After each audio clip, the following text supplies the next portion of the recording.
लालू यादव ने इस बिहार के लिए कुछ नहीं किया, तो लालू यादव को दोबारा सत्ता में लाने की भूमिका भी प्रशांत किशोर की थी। आप ये तमाशा मत करिए कि तेजस्वी यादव 9th फेल हैं, 9th पास हैं, इसके कारण उनके पास योग्यता नहीं है। आप अपनी योग्यता बताइए। आपने हार्वर्ड से पढ़ाई की, यूएन में काम किया, जहाँ भी जो भी किया, बिहार के लिए आपने क्या किया, आप ये बताइए। 7 निश्चय पार्ट 1 के क्रियान्वयन की जो जिम्मेदारी थी वो प्रशांत किशोर की थी। कैबिनेट मंत्री टाइप का उनको दर्जा हासिल था। क्या किया आपने उस समय? अगर आप कहते हैं कि तेजस्वी यादव 9वीं फेल है या 9वीं पास है और डिप्टी सीएम कैसे बन गए या सीएम कैसे बन जाएंगे, तो आपको बताना होगा 2015 में ये सोच आपकी कहाँ थी। नमस्कार, इनसाइडर लाइव देख रहे हैं आप। मैं निखिल। देखिए, आपके घर पर जो है कुछ लोग आते होंगे, सपने दिखाते होंगे नेटवर्क मार्केटिंग की तरह, और कहते होंगे कि आपके घर में मर्सिडीज़ लग जाएगी, आप डायमंड, सिल्वर, गोल्ड क्या नहीं बन जाएंगे आप। लेकिन अपने बच्चे, अपने परिवार के बारे में पहले सोचें। इसी तरह से बिहार में हो रहा है। बिहार में एक ऐसी पार्टी आई जो अब आपके पास जा रही है और आपके बच्चों की हक हुकाम की बात कर रही है। लेकिन सपने दिखाना और सपने को साकार करना कितना हो सकता है मुमकिन, इन तमाम बातों पर आज चर्चाएं होंगी। देखिए, चर्चा हम जनस्वराज की करने वाले। प्रशांत किशोर दौरे पे दौरा कर रहे हैं, गांव-गांव जा रहे हैं, पदयात्रा कर रहे हैं, कह रहे हैं कि हमारे पास बड़ा ब्लूप्रिंट है और ऐसे ऐसे वादे कर रहे हैं। और साथ में ये भी कहते हैं कि छठ में जो लोग इस बार बिहार आएंगे तो वो फिर बाहर पलायन नहीं करेंगे अगर हमारी सरकार बनती है तो। साथ ही ये कहते हैं कि हमारे चेहरे पर वोट नहीं, अपने बच्चे के चेहरे पर वोट कीजिए। इन तमाम मुद्दों पर चर्चा करने के लिए हमारे साथ हमारे संपादक हैं प्रशांत किशोर। तीसरा विकल्प बिहार में बन गए। बिहार में अचानक आते हैं और लोगों को कहते हैं कि आप अपने बच्चे के बारे में सोचिए, बच्चे की शिक्षा के बारे में सोचिए, रोजी रोजगार के बारे में सोचिए। कहते हैं हमारे पास बड़ा ब्लूप्रिंट है, लेकिन एक तरफ कहते हैं कि महिलाओं को हम कर्ज देंगे, मतलब आधी महिलाओं को कर्ज में डालना चाह रहे हैं। तेजस्वी यादव ने तो कहा कि हम 2500 रुपये सम्मान योजना देंगे। कर्ज की बात तो किसी ने नहीं की, ये तो कहते हैं कर्ज देंगे हम। ये तो सरकार बनने के बाद उनकी नीति पर पता चलेगा कि कर्ज देंगे, क्या करेंगे, क्या नहीं करेंगे। लेकिन प्रशांत किशोर नए नए बिहार नहीं आए हैं। प्रशांत किशोर की बिहार में ये चौथी पारी है। आप इसको समझना शुरू कीजिए। 11 साल पहले से 2014 में जब वो नरेंद्र मोदी के लिए यानी कि भाजपा के लिए कैंपेन कर रहे थे, कैंपेन की स्ट्रेटजी बना रहे थे, तो उस समय वो उन्होंने बिहार उनके लिए इम्पोर्टेंट स्टेट था क्योंकि यहाँ 40 लोकसभा की सीटें थीं, उसमें से 31 सीटें एनडीए को प्रशांत किशोर की स्ट्रेटजी के कारण मिली। तो प्रशांत किशोर की पहली एंट्री होती है 2014 में, जो सफल रही। प्रशांत किशोर दूसरी एंट्री होती है उनकी 2015 में। बिहार विधानसभा चुनाव के लिए नीतीश कुमार, लालू यादव के लिए उन्होंने काम किया, नरेंद्र मोदी के खिलाफ, नरेंद्र मोदी के विजन के खिलाफ, नरेंद्र मोदी की पार्टी के खिलाफ, नरेंद्र मोदी के गठबंधन के खिलाफ। तो जब वो 2015 का उनका जो बिहार एंट्रेंस था वो भी सफल रहा और वो नरेंद्र मोदी को हराने में, नीतीश कुमार को जिताने में, लालू यादव को जिताने में, तेजस्वी यादव को जिताने में प्रशांत किशोर पूरी तरह सफल रहे। लेकिन इन दो दौरों के बाद, मतलब ये जो बिहार में उनकी एंट्री पॉइंट्स थे, इसके बाद भी उनके दो और एंट्रीज उनकी हुई अलग अलग वक्त में, और वो दोनों फेल हुई। तीसरी एंट्री होती है इनकी 2018 में, जब वो जदयू में अचानक आते हैं और पार्टी के राष्ट्रीय उपाध्यक्ष बन जाते हैं और पूरी तरह से फेल हो जाते हैं। और कुछ ही दिन में ऐसी नौबत आ जाती है कि वे जदयू को अलविदा कह देते। इससे पहले पार्टी ने ही उन्हें हटा दिया। तो पार्टी ने हटा दिया। प्रशांत किशोर जदयू की रणनीति पर सफल नहीं हुए, रणनीति उनको समझ में नहीं आई या अपनी रणनीति जदयू पर वो थोपने लगे। सेकंड, सुपर सीएम टाइप का तमगा उनको मिलने लगा। लोग उन्हें सुपर सीएम की तरफ देखने लगे, सुपर सीएम के बारे की तरह उनसे मतलब अपेक्षाएं लगाने लगे और ले देकर खेल मतलब यही रहा कि वो बाहर हो गए पार्टी से। चौथी पारी उनकी शुरू हुई 2022 में, जब उन्होंने जनसुराज की स्थापना की या जनसुराज अभियान की शुरुआत की, पदयात्रा की शुरुआत की। ये चौथी पारी में। तो आज प्रशांत किशोर किसी को गाली दे लें, नरेंद्र मोदी ने इस देश के लिए कुछ नहीं किया, तो नरेंद्र मोदी को लाने में भूमिका आपकी थी। लालू यादव ने इस बिहार के लिए कुछ नहीं किया, तो लालू यादव को दोबारा सत्ता में लाने की भूमिका भी प्रशांत किशोर की थी। नीतीश कुमार ने इस बिहार के लिए कुछ भी नहीं किया। अगर प्रशांत किशोर ये कह रहे हैं तो नीतीश कुमार को 2015 में महागठबंधन बनवाकर यहाँ लाने की स्ट्रेटजी भी आप ही की थी। 2018 में उनकी पार्टी का उपाध्यक्ष बनना भी आप ही ने चुना था और उनकी नीतियों से आप सहमत ही हुए थे।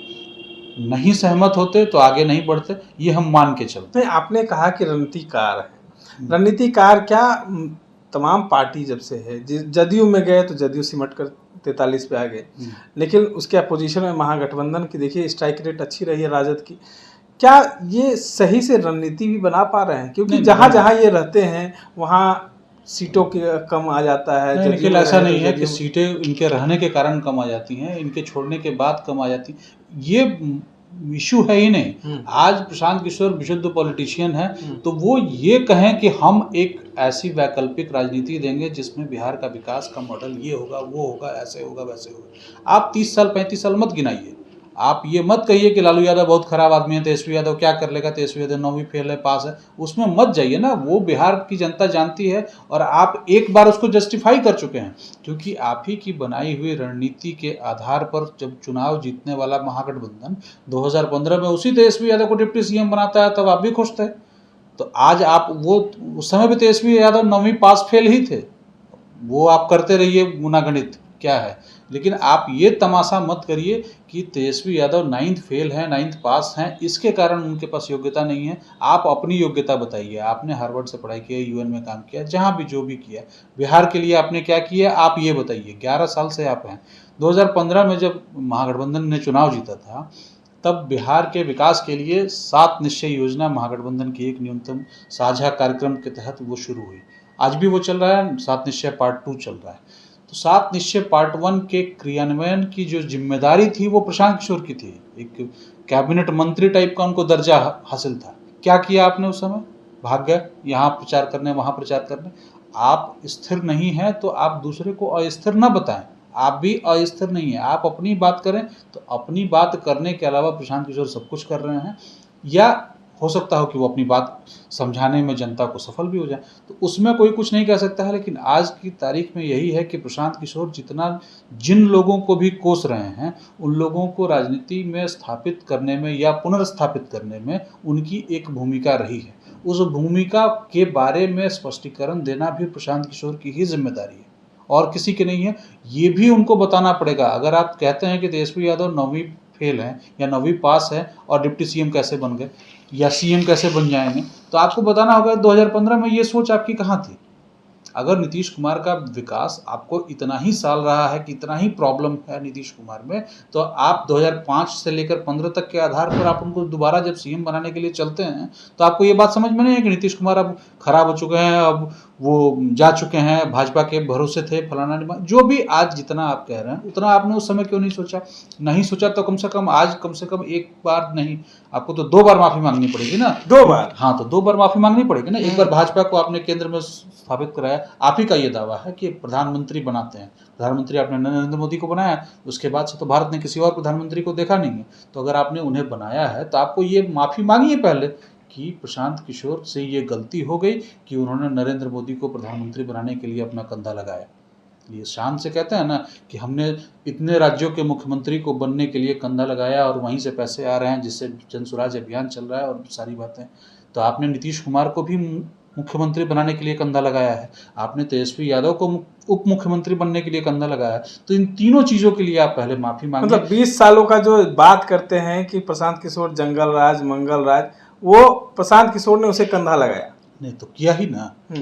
आप नरेंद्र मोदी को पीएम बनाने के लिए मांगिए, नीतीश कुमार को सीएम बनाने के लिए माफ़ी मांगिए और तेजस्वी यादव को डिप्टी सीएम बनाने के लिए माफ़ी मांगिए। तब ना आप कहेंगे कि हाँ, मेरा वो पाप था जिसका मैंने प्रायश्चित किया, अब मुझे पुण्य कमाना है, तो पुण्य कमाने के लिए मेरा रोड मैप ये है। आप ये रोड मैप नहीं दिखा सकते ना कि वो खराब है, वो 8वीं पास। अरे भैया, उस न्यूनतम योग्यता वो है ही नहीं। जब न्यूनतम योग्यता नहीं है तो सब किसी को परीक्षा में बैठने का अधिकार है, यानी कि चुनाव लड़ने का अधिकार है। तो चुनाव लड़ रहा है, जीत रहा है, काम खत्म हो गया। इसमें आपको क्यों मतलब दिक्कत हो रही है कि स्ट्राइक रेट ज्यादा है ना किसका? जनसुराज से ज्यादा है महागठबंधन का। इस बार जनसुराज का महागठबंधन अच्छे स्वरूप में आएगा। जनसुराज के स्ट्राइक रेट की परीक्षा तो अभी होगी। अभी ये जो विधानसभा चुनाव है ये तो उपचुनाव हुआ था सर, उपचुनाव हुआ था, तो उपचुनाव में कह रहे थे कि हमारे कैंडिडेट देखिए अच्छा स्ट्राइक रेट रहा सब तीनों पार्टियों से, तो लोग ये भी कह रहे हैं कि उनकी पार्टी में जो उम्मीदवार खड़े हुए थे उनका भी तो कुछ स्ट्राइक रेट होगा। बिल्कुल होगा। तो ये सभी ये स्ट्राइक रेट का जो ओवरऑल जो एनालिसिस होगा वो तो इस विधानसभा चुनाव के बाद होगा कि वो 5 सीट मिलता है, 2 सीट मिलता है, 1 सीट मिलता है, या सिर्फ वोट कटवा बन के रह जाते हैं या सरकार बना लेते हैं, यही हो सकता है। प्रशांत किशोर को हड़बड़ी नहीं है तो बिहार की जनता को भी हड़बड़ी नहीं है, वो भी धीरे धीरे अपना देख रही है, उनकी बात सुन रही है, समझ रही है, कर रही है। क्योंकि 11 साल से किसी न किसी बहाने वो कहते रहे।